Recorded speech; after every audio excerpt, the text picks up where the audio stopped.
Hi everyone, Daljeet Peterson here from astrolab21.com. All right, we made it. Welcome to 2021. We survived 2020, and it's a new year, a new beginning, a fresh start. As always, we just keep forging ahead. We look forward to that which is to come.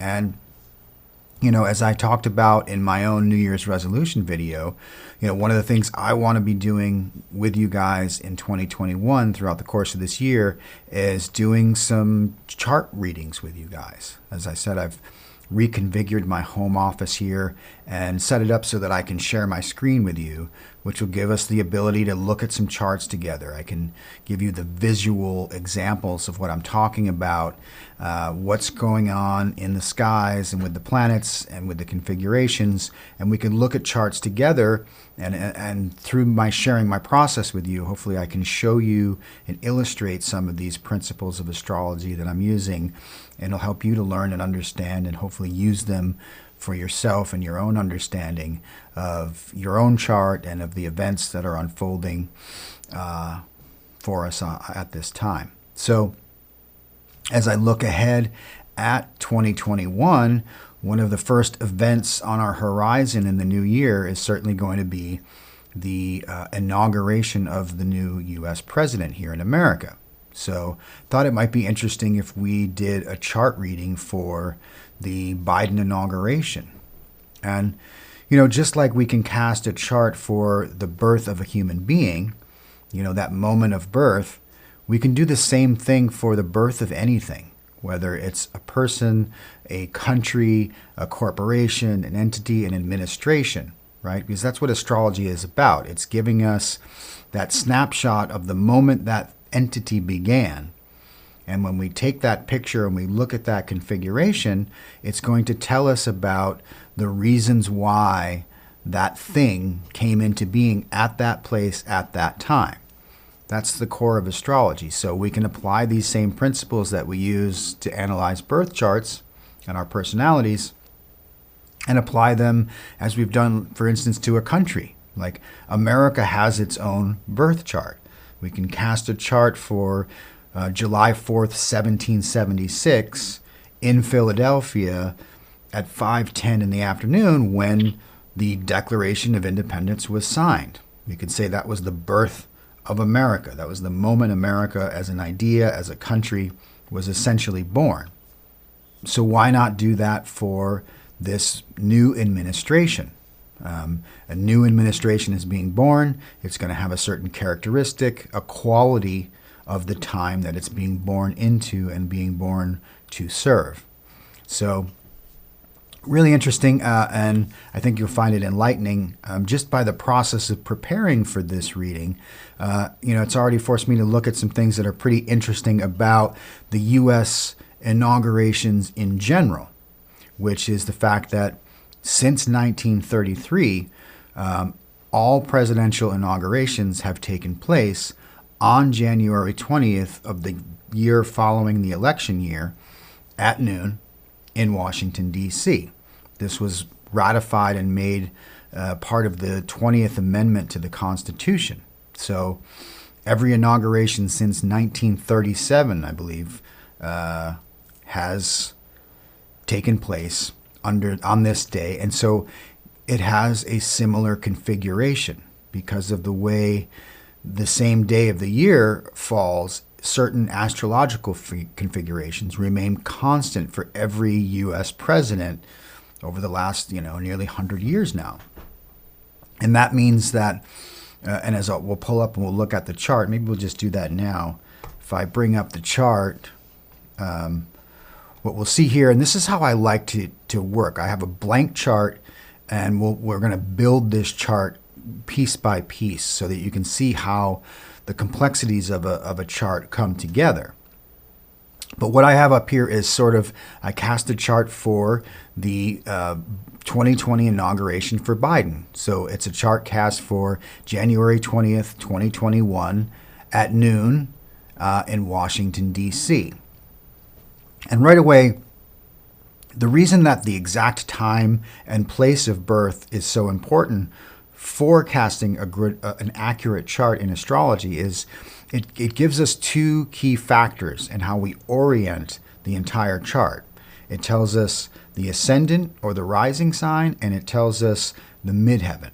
These are 2 points that are being pointed to based on that exact position on the planet Earth and that exact time, right? So at this point in Washington, D.C. at noon, if we are to look on the eastern horizon, we're going to see that the sign of Taurus will be rising, and specifically the ascendant 14 degrees Taurus. This is what's known as the ascendant or the rising sign. It just literally means that sign is rising on the horizon from the place that we're casting this chart for at that time, the ascendant. So we have a Taurus ascendant. The other factor it gives us is the midheaven, the point directly overhead, which is known as the midheaven in astrology. And for us here on this day, that is going to be at 26 degrees of Capricorn. And you can see how these 4 lines are a little heavier. This is basically the backbone of any chart. It's the axis, the horizontal and vertical axis.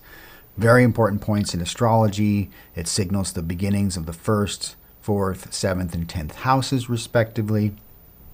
So 2 pieces of data that we always get right away when we cast a chart are the ascendant and the midheaven. And they're very significant because what is the first house? The first house is the self. It's the mask of the personality. It's how this entity will present itself to the world. And it's how all the other factors within the chart will funnel or filter through. It's sort of the lens, and then everything gets projected out through the rising sign, which is why the rising sign is really important in astrology, and almost more important than the sun and the moon in a lot of ways, or equally as important at least. And then the midheaven, right, this point here at the 10th house cusp, what we call the midheaven, well, that's our most public part of our chart. And that sort of represents the career, the place in the world, the public position. And so this is a rather important thing to consider when considering an administration, a presidency. This is a very public, authoritative, hierarchical position that we're looking at. So what's interesting is that because these inaugurations always occur at this same day of the year, this is rather consistent. Every president since 1933 who has been inaugurated on this day has had Taurus rising and has had Capricorn on the midheaven, which is very interesting, right? So the sign of authority and structure and rulership, right, is on the 10th house cusp. Very appropriate. And the sign Taurus being on the rising is about values, is about money and resources. What are the values of this country?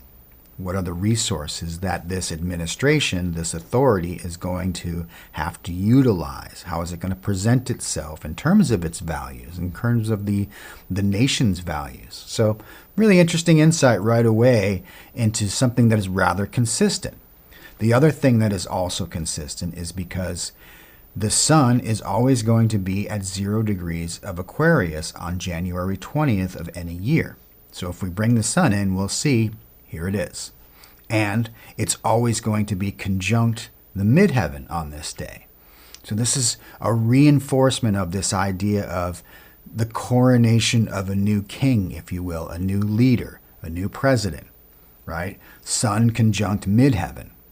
This is the sign of rulership, the sign of leadership.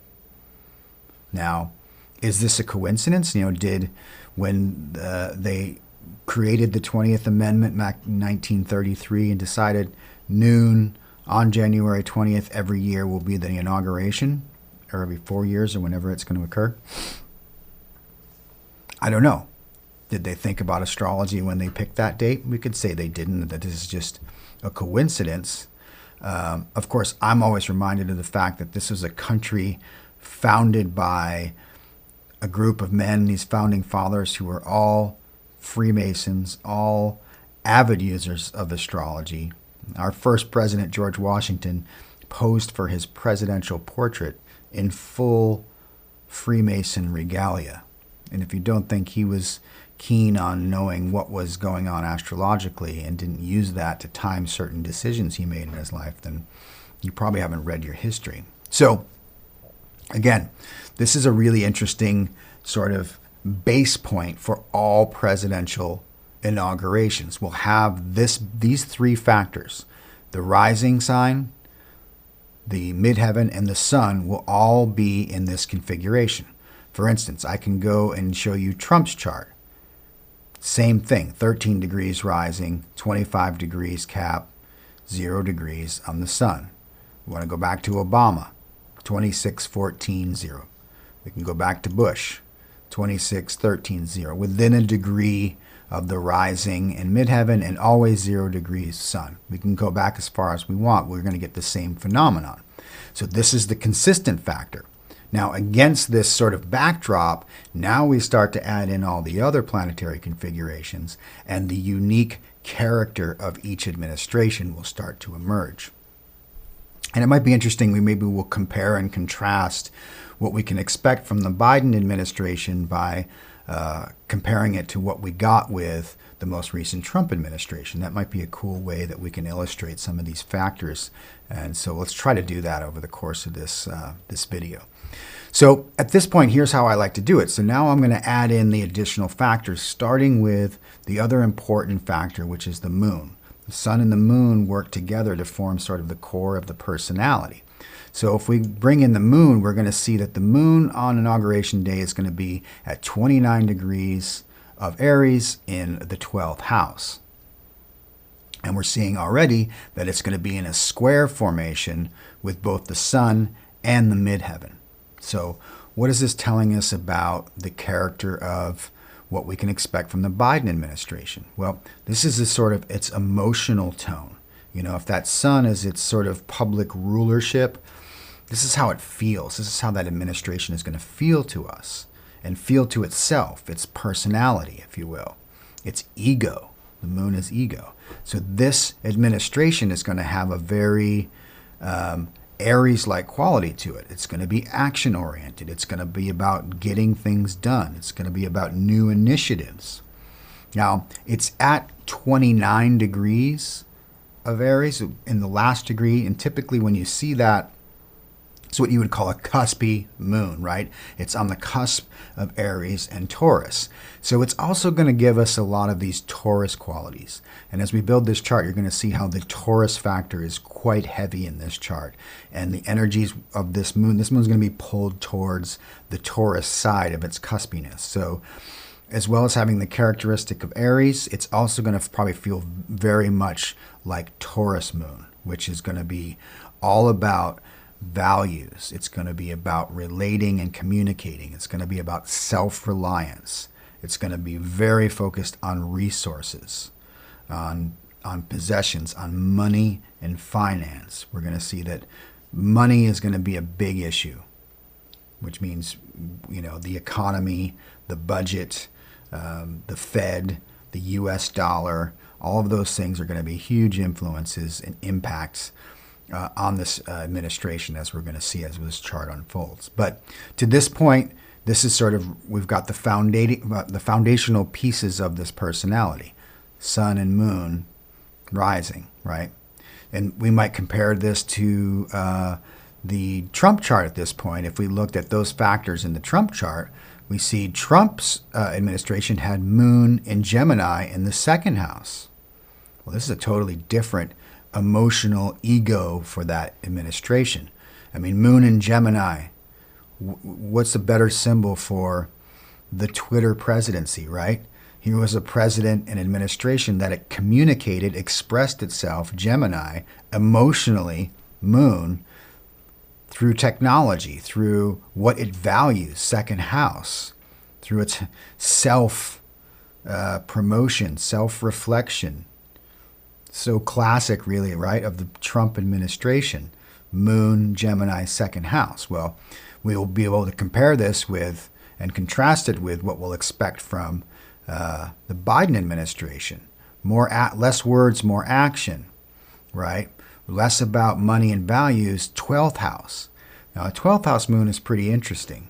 12th house is a pretty complicated house, one of the harder ones to really get a grasp on, because in some ways it's all of the other houses combined. They kind of dump into the 12th house. So it's at once this collective, it's all, and it's also a very lonely and isolated. It's secret. It's behind closed doors. And we're going to see there's quite a bit of planetary energy going on in the 12th house of this chart for this administration. So it's in one way going to be very much about the collective. And it's also, when you're dealing with politics, the 12th house tends to be those, it's the house of secret enemies. It's the house of, I relate it to like backroom negotiations, closed door sessions, behind the scenes, the hidden, the unrevealed, the secretive, the isolation. So, be interesting. One other thing I think about when I look at this inauguration in particular, a first is happening where we are inaugurating our first female vice president, right? This is the Biden-Harris administration. So when we think about sun and moon, in a lot of ways that represents the masculine and feminine sides of the personality. In some ways we could start to look at, is the sun in Aquarius Biden, the patriarchal figure, the leader, the visionary, and the moon representing Harris to some degree, the maternal, the feminine, being Aries, new, young, fresh blood, moon in Aries, in the 12th house, but also having maybe that deeper connection to the collective in its most positive aspect, and in a more shadowy side, shall we say, of the 12th house, those secretive backroom negotiations and manipulations. And something when you look at the actual charts of someone like Joe Biden has a ton of 12th house energy, which is very interesting.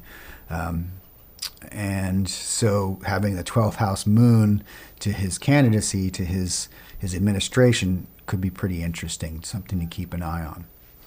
So now we can just start to add the other planets. And the next grouping I like to look at is Mercury, Venus, and Mars. These are the inner planets, and these sort of complete the character, if you will. It's how we communicate, how we relate, and how we act, respectively. Mercury, Venus, Mars. So what's going on with the Mercury for this administration? Well, pop that up here. We have a Mercury in Aquarius in the 10th house. So this is how this administration is going to express itself. It's how it's going to communicate. It's how it's going to think, right? Aquarius, innovative, technologically focused, community-based, right? You're going to hear a lot about the future. You're going to hear a lot about a more collectively motivated administration, the values of the people, right? Aquarius represents people power. And we can expect this administration to communicate that message, right? And again, we could compare this to the Trump administration here, where Trump's inauguration had Mercury back in Capricorn. So how did they express themselves? Capricorn, law and order, authority, tradition, make America great again. Totally different than, and it was in trine to that Taurus rising. So completely different tone, and very ninth house. It was like the philosophy of the Trump administration was all about communicating values, old school values, Capricorn. Well, this Biden administration is going to be completely different. 10th house, right? Focused on society, on leadership. It's going to be a more visionary leadership, a vision for the future that is different, that is about change, that is about progress, that is about innovation. All very Aquarian themes, right? We've talked a lot about Aquarius, a lot in late 2020. We just had the Great Conjunction in Aquarius of Saturn and Jupiter. And of course, where did that occur? 0 degrees of Aquarius, the point of the sun of the new president. So this presidency, this Biden presidency, is being born in this time, in the time of COVID-19, in the time of the Great Conjunction, in the time of this shift to the Aquarian age. So this is a presidency symbolically that's likely to represent that shift. So that's an interesting thing to look at and to be aware of. Let's start to now we can observe, how does this administration communicate? It's going to start with the inaugural speech that Biden's going to give, right? It will probably be laced with a lot of Aquarian themes. So let's look out for that. It'll be interesting. We can circle back and see how much, how accurate this turns out to be. It's one thing that's fun about astrology. So next I want to bring in the Venus of this chart. And here we see Venus will be in Capricorn on that day, in trine to the ascendant. So Venus, Capricorn, 9th. So this is about what this administration values, how it relates, how it listens. How does it relate to itself, right? It senses the importance and value of structure, interestingly enough. And if we're talking a lot about, this shift from Capricorn to Aquarius, it's such the meta theme of what's going on from 20 to 21, where we are as a country, where we are as a culture. We are really trying to make that move, and it's a tough one, right? And so this is reinforcing that dichotomy, if you will, right? So it values, this administration does value tradition. It does value the rule of law, 9th house. And again, interesting to sort of take that lens of how having the first female vice president, who this president has insisted he is going to make her sort of a co-ruler, really a new precedent in how they will relate and rule together. He really values her opinion, and she will probably be a very active vice president in a lot of ways, and play a very pivotal role in this administration. And then we want to bring in Mars. This is how this administration is going to act, right? And as I said, we're going to have a lot of Taurus energy. So we've got Mars in Taurus in the 12th house. So very value oriented, very much focused on money, issues of money, the financial sector, the economy, the budgets. Those are going to be just huge issues, and it's no secret, right? We don't really need astrology to know that. If we looked at all the stimulus money and the money we've spent this year and we've spent for the last decade, really, there's so much reckoning to be done financially in 2021. We have an economy that's taken a beating, yet we have a stock market that's at an all-time high.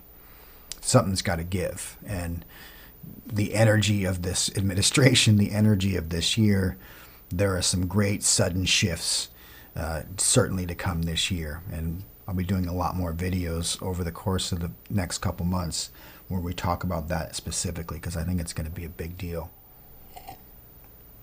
So now we can add in the other two, the social planets, Jupiter and Saturn.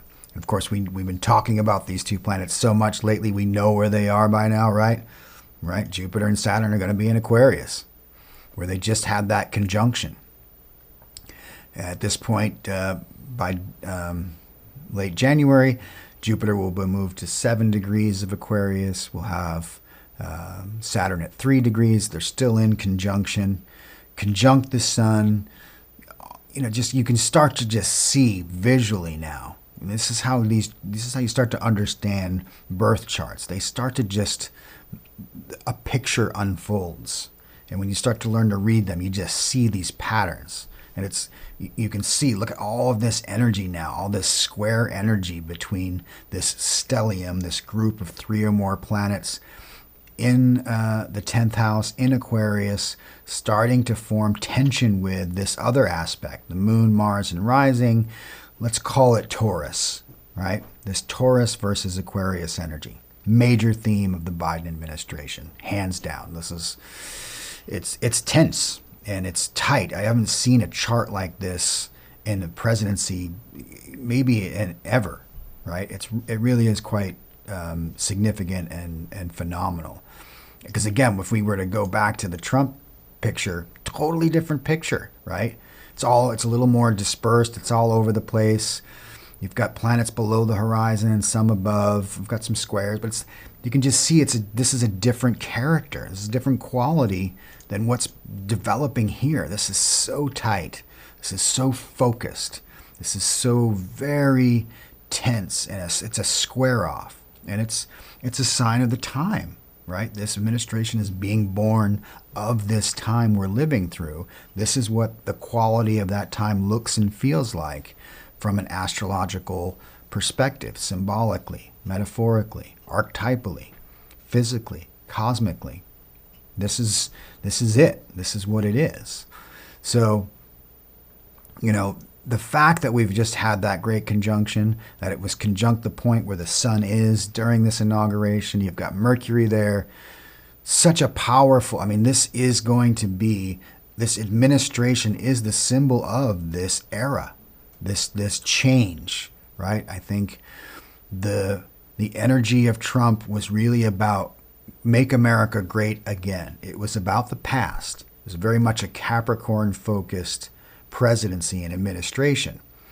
And the decision that was made really by the American people was, do we want to keep moving backward or are we ready to move forward? And the election of Biden really does indicate that this is a symbol of, no, we're ready to move forward. We want the new, the innovation. We want the future. We want to bring the future on now. We want to start innovating, right? And so that's what this administration is really going to hang its hat on. It has a real opportunity here to do things that have never been done before, to start a new society. Like, it could have that level of impact of FDR's New Deal or, the Johnson Great Society, these kind of major institutional federal programs that are going to change the nature of how this country works for the next 50, 100 years.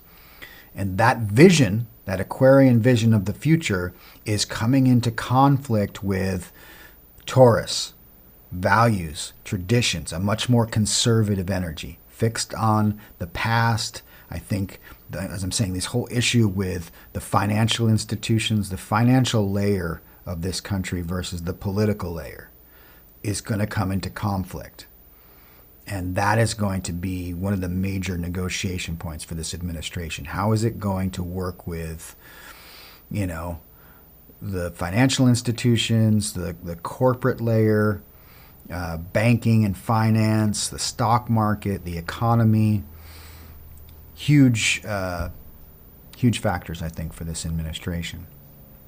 Made further if we add in Uranus to the picture in Taurus, exactly conjunct Mars in this configuration. Revolution, sudden disruptive changes, unexpected, right? This is a tough one for this administration because they are going to be dealing with things that they never saw coming. Uranus, the sudden, the unexplained. This is why I think a lot of us astrologers are saying, something very disruptive is coming in the financial sector in 2021.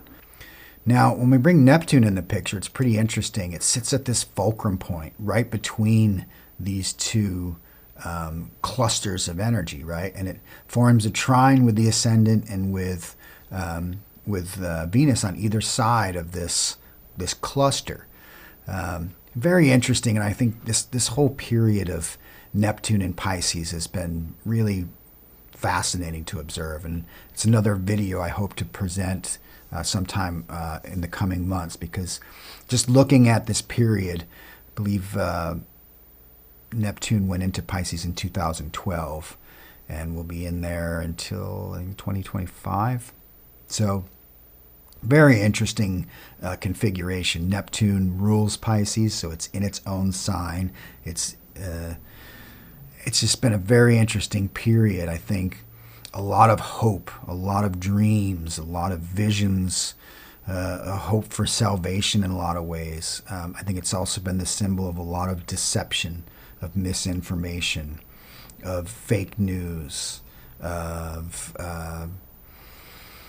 conspiracy theory and the prevalence of that in our society. I think we can look to this configuration as being emblematic and symbolic of a lot of that energy, a lot of that uncertainty, a lot of that just and delusion and depression and addiction. I think all that's going on in our society with illegal drugs, with legal drugs, with pharmaceuticals. It's very interesting. Then just lastly, we'll bring in Pluto, and Pluto at 24 degrees of Capricorn, conjunct the midheaven just on the other side in the 9th house, just adding to this powerhouse up here, this Capricorn versus Aquarius sort of divide. Here's another thing.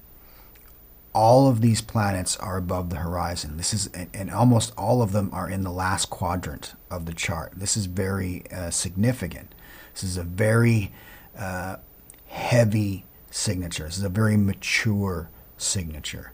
This is not time for personality and ego and frivolity. Like, this is heavy. It's weighted. There's a significance to this administration and what it has to do.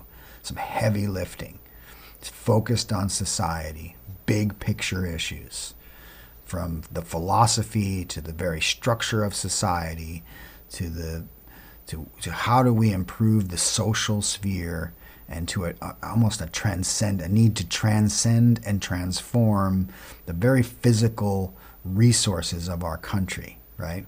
You know, one of the things that could come out of this, if this square is resolved, ideally, is the vision, the Aquarian vision of leadership gets hooked up with a new economic policy, Taurus, that is, like some sort of Green New Deal.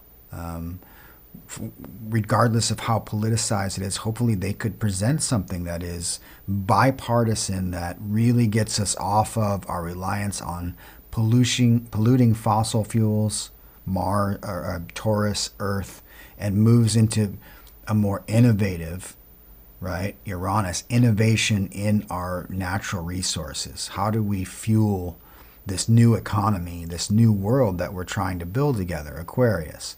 That's what I'm hopeful for. That's what I would love to see. Ideally, that's what this configurates, the power of all of these squares resolved and put to best use is a real just acceleration of a huge shift, huge big works programs, money for environmental programs, wind and solar and water power, research, a return to science, Aquarius, a very scientific minded sign, Taurus, very practical. There's an energy, there's a real potential here to do big things. There's also it could be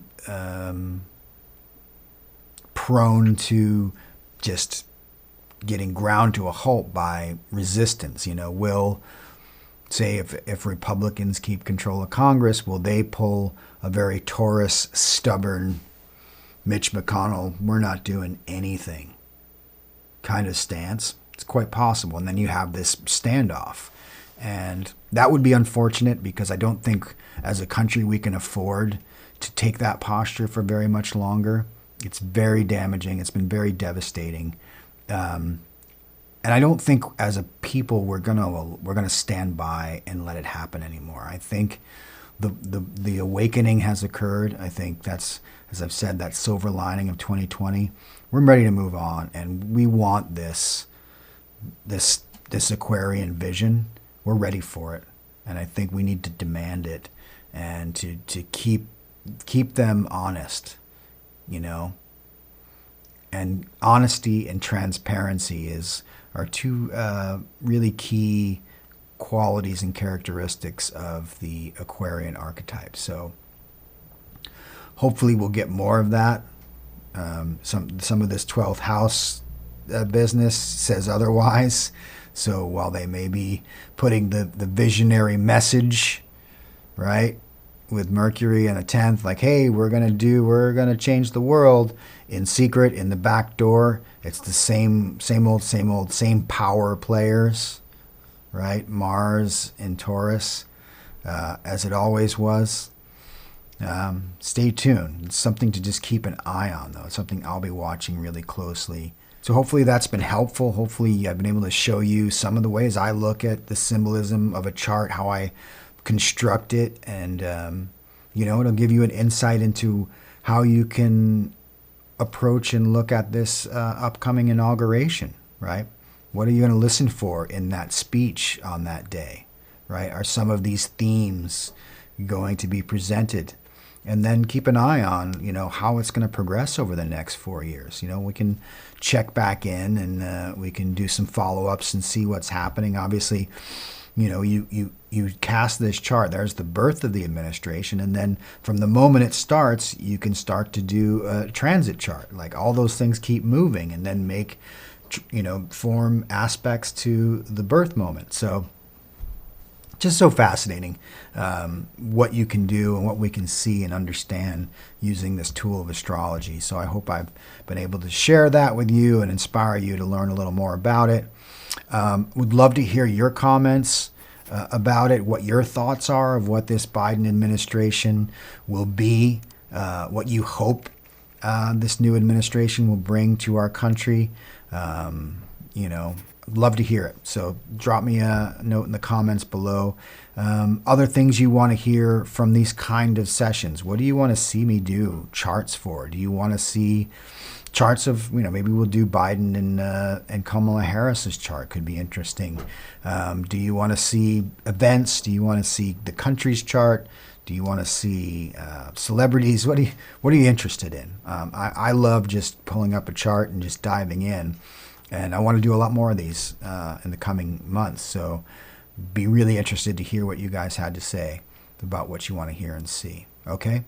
So as always, I appreciate it if you would hit that like and subscribe button. Trying to grow my subscriber base here and really build this channel into something significant. Also the notification button so that you'll get alerted as I do new videos, which I plan to do a lot more of in 2021. So you'll be hearing quite a bit from me, and hopefully you'll anticipate and enjoy the content that comes your way. All right, that's going to do it for this video. Hope you enjoyed it, and we'll catch you next time. All right, Sat Nam, everyone.